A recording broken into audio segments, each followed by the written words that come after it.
পাশে থাকব। কিন্তু যদি আপনি আপনার স্বার্থ সিদ্ধি করার জন্য শুধুমাত্র শেখ হাসিনাকে বেছে নেন, শেখ হাসিনার সাথে যদি বন্ধুত্ব করতে যান, স্বামী স্ত্রীর সম্পর্ক স্থাপন করতে যান, সেটা আপনার ব্যক্তিগত চয়েস হতে পারে, কিন্তু বাংলাদেশের 18 কোটি জনগণ ওই সম্পর্ক মেনে নেবেন না। বাংলাদেশের 18 কোটি জনগণ রক্ত দিয়ে দ্বিতীয়বার বাংলাদেশকে স্বাধীন করেছে, ভারতের দাসত্ব গ্রহণ করার জন্য নয়। আমি আজকে আপনাদেরকে বলতে চাই, আমাদের বাংলাদেশে হিন্দু, মুসলিম, বৌদ্ধ, খ্রিস্টান আমরা সকলে সম্প্রীতির বন্ধনে আবদ্ধ আছি। আমাদের এই সম্প্রীতি কোন ষড়যন্ত্র, কোন ধরনের স্বৈরাচারের প্রেতাত্মাদের ষড়যন্ত্রে এই সম্প্রীতি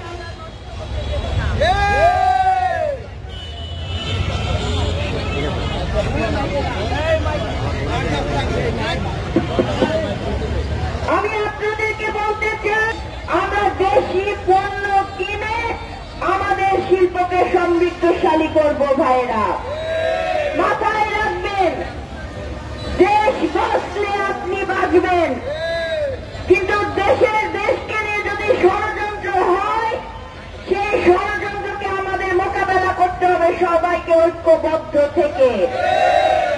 এখন শেখ হাসিনা ভারতে যে তিনি ভারতের রাস্তায় পোস্টার নিয়ে আবার বাংলাদেশের চট করে ঢুকে পড়ার ষড়যন্ত্রে লিপ্ত আছে, কিন্তু ফ্যাসিবাদ খুব ভালোভাবেই জানে বাংলাদেশের মাটিতে আর কোন ফ্যাসিবাদের স্থান হবে না।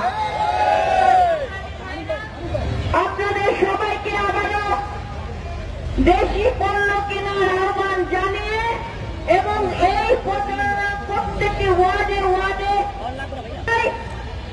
আজকে থেকে বাংলাদেশের প্রত্যেকটি পাড়ায় পাড়ায়, মহল্লায় মহল্লায় আপনারা দেশীয় পণ্য কেনার জন্য মানুষকে উদ্বুদ্ধ করবেন।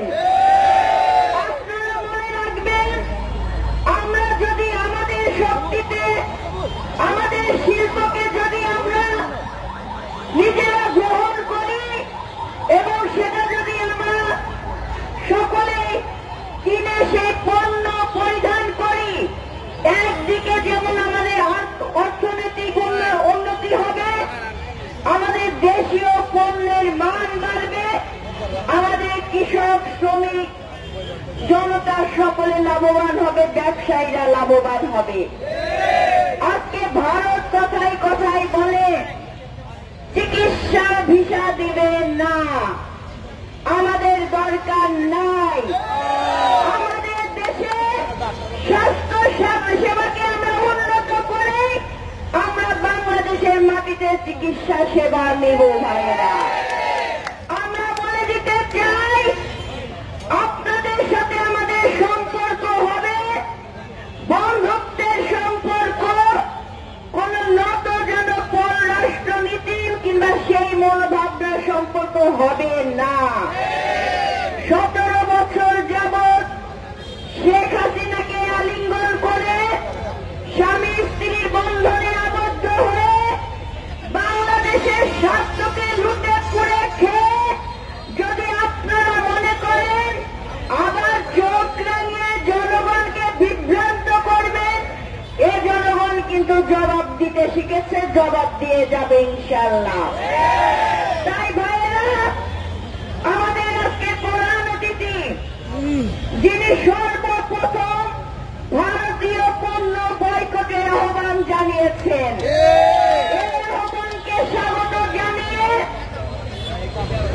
কেরানীগঞ্জ উপজেলা দক্ষিণ থানা বিএনপির পক্ষ থেকে, সাধারণ জনগণের পক্ষ থেকে বাংলাদেশের রাজনীতি, বাংলাদেশের রাষ্ট্র পরিচালনা করেছে একটি ফ্যাসিস্ট সরকার, একটি অবৈধ সরকার, এবং রাজনীতিকে কুলসিত করার জন্য ফ্যাসিস্ট শেখ হাসিনা রাষ্ট্রযন্ত্রকে যেমন ব্যবহার করেছে, সাংবিধানিক প্রতিষ্ঠানগুলোকে ব্যবহার করেছে, জনগণের বিরুদ্ধে, জনগণের ভোটের অধিকারের বিরুদ্ধে, গণতান্ত্রিক অধিকারের বিরুদ্ধে, ঠিক একইভাবে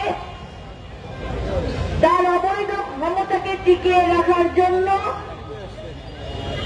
তার নতজান পররাষ্ট্রনীতি বাংলাদেশের স্বার্থকে বিকিয়ে দিয়ে শুধুমাত্র ভারতের স্বার্থকে পুঁজি করে তিনি ক্ষমতায় আসীন হয়ে থাকতে চেয়েছিলেন। ভারত সরকারের সেদিন আপনাদের একসাথে কয়েকটা গেট খুলে দিয়ে এই প্রলয়ঙ্করী বন্যা সৃষ্টি করলেন, সেদিন কোথায় ছিল আপনাদের বাংলাদেশে হিন্দু নিপীড়নের কথা, হিন্দু নির্যাতনের কথা? মানে আওয়ামী লীগ করলে ওটা সাক্ষুর মাপ। আওয়ামী লীগ যদি বিএনপি কোনো হিন্দু সম্প্রদায়ের নেতাকে আঘাত করে তাহলে সেটা সাক্ষুর মাপ। কিন্তু আওয়ামী লীগের একজন নেতা, সে সভাপতি বা সেক্রেটারি, দুই পক্ষে মারামারি হচ্ছে, বিএনপির কারো ঢেল বা লাঠির আঘাতে সে আহত হয়েছে, ওটা তখন বলবো যে এটা সম্প্রদায়, হিন্দু সম্প্রদায় কেন এটা মানে আহত। এটা একটা ন্যারেটিভ, এইটা একটা বয়ান তৈরি করে রেখেছে তারা। কারণ একটাই, শেখ হাসিনার এই পলায়ন তারা মেনে নিতে পারছে। আপনারা গণতান্ত্রিক রাষ্ট্র, এটা আমরা সবসময় বলি, কিন্তু আপনারা বাংলাদেশের জন্য এবং আশেপাশে দেশের জন্য আপনারা, আমি আগেও বলেছি, আপনাদের নিজেদের মধ্যে যতই দলাদলি থাক, গ্রুপিং থাক, যা কিছুই থাক, কিন্তু বাংলাদেশের প্রশ্ন আসলে রসুনের গোড়া এক। এই রসুনের গোড়া এক হয়ে তখন একই সুরে, যেমন বিজেপির কেন্দ্রীয় নেতারা, মন্ত্রীরা কথা বলেন, মমতা বন্দ্যোপাধ্যায়ের কথা বলেন। মমতা বন্দ্যোপাধ্যায়কে আমরা জানতাম ধর্মনিরপেক্ষ, সাম্প্রদায়িক, উদারনীতির মানুষ। তিনি তার স্বরূপটা উন্মোচিত করে দিলেন। বাংলাদেশে উনি আবার এক ধাপ লাভ দিয়ে গিয়ে বললেন বাংলাদেশে জাতিসংঘ বাহিনী পাঠাতেন। কিন্তু এই ভদ্রমহিলা এত অর্বাচীন যে আরেকটি দেশ, ভিন্ন আরেকটি দেশে যে